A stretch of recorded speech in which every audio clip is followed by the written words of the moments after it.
অতিরিক্ত বাবার বাড়ি ভক্ত মেয়েদের জীবনে একটি বিপদ আসে। অনেকে রয়েছে যে বাবার বাড়ির প্রচণ্ড ভক্ত, শ্বশুর বাড়ি বা স্বামীর পরিবার কি হয় হোক তার বাবার বাড়িকে তার বড় করতে হবে। এই মেয়েদের জীবনে একটা ক্রাইসিস নেমে আসে।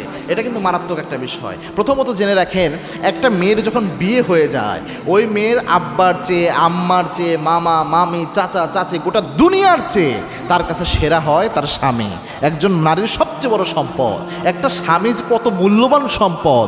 যে মেয়েদের ডিভোর্স হয়েছে, আপনার আশেপাশে যে বোনদের ডিভোর্স হয়েছে, একটু শুনে দেখিয়েন তাদের কাছে যে স্বামী কত অমূল্য সম্পদ। একটা মেয়ের যখন বিয়ে হয়ে যায়, তার বাবা মারা গেলে তার ক্ষতি হয় ঠিক আছে, কিন্তু একদম নিঃস্ব হয়ে সে যায় না। কিন্তু যখন সে স্বামী হারা হয়ে যায়, তখন সে একদম নিঃস্ব হয়ে যায়। মারাত্মক একটা বিষয়। এই জন্য আল্লাহ রাব্বুল আলামিন স্বামীর ব্যাপারে গুরুত্ব আরোপ করে বলেছেন, নারীদের জান্নাতে যাওয়ার জন্য 4টা বিষয় লাগে, বিশ্বনবী জানিয়েছেন। তার মধ্যে 1 নাম্বার হচ্ছে ওয়া আতাআত বালাহা।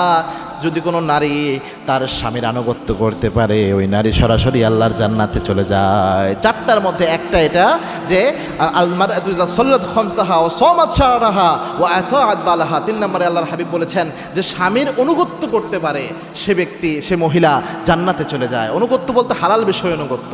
তো স্বামীর বাড়ির ভক্ত হওয়া এটাই স্বাভাবিক ব্যাপার। স্বামীর পরিবারকে বড় করা এটাই একজন নারীর উচিত। স্বামীকে বড় করা, স্বামীর সম্মানকে হাই করা এটা একজন নারীর উচিত। স্বামীর দোষ ত্রুটিগুলোকে গোপন রাখা এটাই একজন নারীর উচিত। কেননা একজন নারী হচ্ছে তার স্বামীর জন্য পোশাকের মতো। তো যে নারীরা এটা না করে উল্টাটা করে, বাবার বাড়িকে সবসময় বড় করতে চায়, স্বামীর বাড়িকে ছোট করে, স্বামীকে ছোট করে, এক সময় স্বামীদের অন্তর থেকে এই নারীর মহাব্বত আস্তে আস্তে কমে যায়। স্বামীর অন্তরে এই নারীর জন্য একটা কষ্ট জমে যায়। স্বামীর অন্তরে এই নারীর জন্য একটা বিরক্ত ভাব চলে আসে। কেননা একজন স্বামী চিন্তা করে যে আমার স্ত্রী আমাকে সব সময় বড় করবে, আমি তার কাছে সেরা হব। কিন্তু সব সময় যখন স্বামীর পরিবারকে খোঁচা দিয়ে নিজের পরিবারকে বড় করতে চায়, এই স্বামী এটা সহ্য করতে পারে না।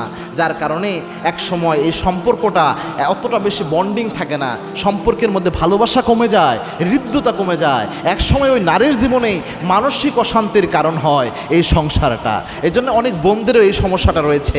আল্লাহ আমার সকল বোনদেরকে হেফাজত করুক, আল্লাহুম্মা আমিন।